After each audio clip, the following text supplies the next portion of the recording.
Oi, pessoal, tudo bem? Olha só, hoje o nosso papo é sobre menopausa. Mas calma, não daquele jeito que a gente sempre ouve falar, só focado na biologia.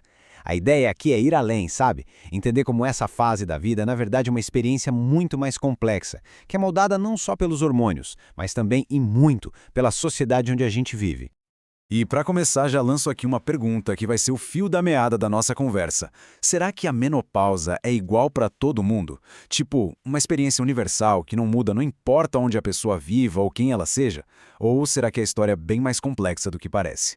Bom, é isso que a gente vai descobrir juntos. Mas antes de mergulhar nas diferenças, a gente precisa ter certeza de que estamos falando da mesma coisa, né? Então, vamos começar pelo básico. O que a medicina, afinal de contas, define como menopausa? Então, oficialmente, a definição é bem precisa. Menopausa é aquele marco, aquele ponto no tempo em que se completa um ano inteirinho sem menstruar. Geralmente, isso rola ali entre os 49 e 52 anos, e, biologicamente falando, é o sinal de que a fase reprodutiva natural chegou ao fim. E aqui tem um ponto que gera muita confusão e que vale a pena a gente esclarecer. Sabe, a gente tende a chamar tudo de menopausa, mas a ciência divide as coisas. Pensa assim, o climatério, ou perimenopausa, é a viagem, é a transição, que pode levar anos, cheia de altos e baixos hormonais, ciclos irregulares. Já a menopausa mesmo é o destino. É aquele ponto de chegada um ano depois da última menstruação. Ok, definição entendida. Mas vamos ser sinceros, para quem passa por isso, a menopausa não é uma data no calendário, né? É um conjunto de mudanças no corpo e na mente. Então, vamos falar sobre como essa fase se manifesta na prática. E o grande culpado, digamos assim, por trás de tudo isso é a queda do estrogênio. Essa mudança hormonal meio que puxa o gatilho para um efeito dominó no corpo. O sintoma mais famoso, que todo mundo conhece, são as ondas de calor, os fogachos. Mas olha, a lista é bem maior. Afeta o sono, o humor, pode causar ansiedade e vai até o aumento do risco de osteoporose lá na frente. E alguns desses sintomas são tão conectados que a medicina até criou um nome para agrupar tudo: Síndrome Geniturinária da Menopausa, ou SGM. Isso é importante porque ajuda a gente a entender que coisas como secura vaginal e alguns problemas urinários não são casos isolados. Na verdade, fazem parte da mesma grande mudança que está acontecendo no corpo. Mas aí fica a pergunta: como é que se mede algo tão pessoal, tão subjetivo como esses sintomas? Pois é, existem ferramentas para isso. Uma delas é o índice de Cooperman-Blatt. Funciona assim: cada sintoma ganha uma nota, dependendo da intensidade. Se a soma total passa de 35, por exemplo, já é considerado um quadro mais severo. E isso é super útil para guiar o tratamento, sabe? Para entender o nível de ajuda que a pessoa precisa. Certo? Sintomas identificados, medidos. A próxima pergunta é óbvia. E aí? O que a gente faz? Como é que se lida com essa transição? Vamos dar uma olhada em como as abordagens para isso mudaram com o tempo. E aqui a gente entra numa história bem interessante que mostra como a ciência vive se atualizando. A da terapia de reposição hormonal, a famosa TRH. Por muito tempo ela era tipo a resposta para tudo. Mas aí em 2002 o jogo virou. Saíram uns estudos gigantescos que acenderam um alerta vermelho, mostrando aumento de risco para infarto, AVC, câncer de mama. Foi um susto que obrigou todo mundo a repensar. Hoje, a recomendação é outra, muito mais cautela. É a menor dose que funcionar, pelo menor tempo possível e só quando os benefícios realmente valem a pena. Mas isso é muito importante. A TRH não é a única carta na manga. Muito pelo contrário. Felizmente, existem várias outras estratégias.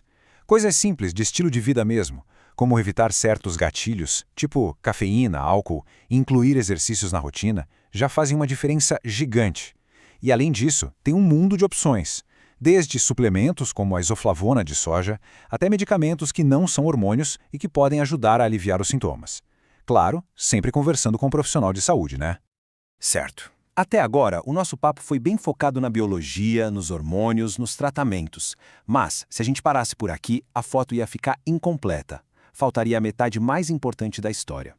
Agora, a gente vai virar a chave e olhar para fora, para entender como o estresse e o mundo ao nosso redor entram nessa conta. Porque a grande virada de chave é essa aqui.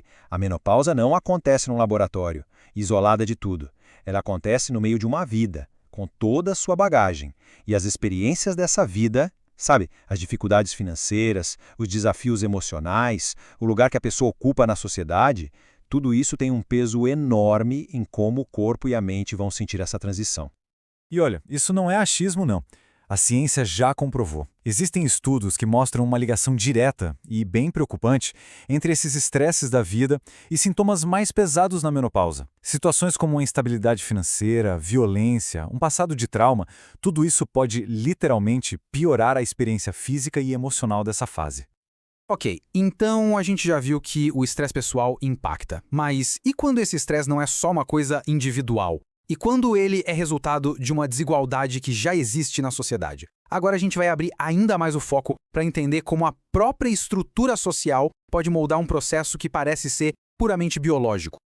E para nos ajudar a entender isso, tem um conceito que vem da sociologia que é fundamental: interseccionalidade. A ideia é super poderosa, mas até que simples. Pensa assim: ninguém é uma coisa só. Uma pessoa não é só mulher, ou só negra, ou só pobre. Ela é a soma, a intersecção de tudo isso. E é exatamente nesse cruzamento que as experiências de vida, sejam de privilégio ou de preconceito, acontecem. E isso, claro, afeta a saúde de um jeito muito profundo.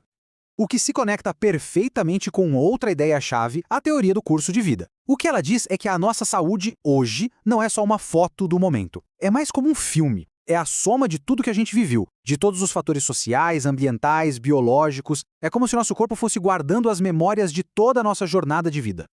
E para não ficar só na teoria, vamos olhar para os números. Os dados mostram o impacto real disso. Pesquisas feitas nos Estados Unidos, por exemplo, são muito claras. Mulheres negras têm uma chance bem maior de relatar sintomas de depressão durante essa fase. E como o gráfico mostra, a diferença na frequência das ondas de calor também é super significativa em comparação com mulheres brancas. E esse número, 50%, é de cair o queixo. Mulheres negras têm 50% mais chance de ter ondas de calor do que mulheres brancas. E aí não dá pra gente dizer que a explicação é só biológica, entende? O número desses aponta direto para o peso que o estresse crônico, o racismo estrutural, a desigualdade têm sobre como o corpo de uma pessoa vivencia a menopausa. Beleza, a gente passou pela biologia, pelos sintomas, pelos tratamentos e mergulhou fundo no impacto social. E agora? O que a gente faz com essa informação toda? Como é que a gente junta essas peças para ter uma visão mais completa, mais humana do que é a menopausa? Olha, tem uma frase de uma das pesquisas que a gente usou que resume tudo de um jeito perfeito. A menopausa não é só um ponto final no ciclo reprodutivo. Ele é muito mais do que isso. É um evento biocultural. Um momento da vida que é, ao mesmo tempo, influenciado por tudo que a pessoa já viveu e que também vai ajudar a definir como vai ser a saúde e o bem-estar dela daqui para frente. E tudo isso nos leva a uma última pergunta que fica aqui para a gente pensar.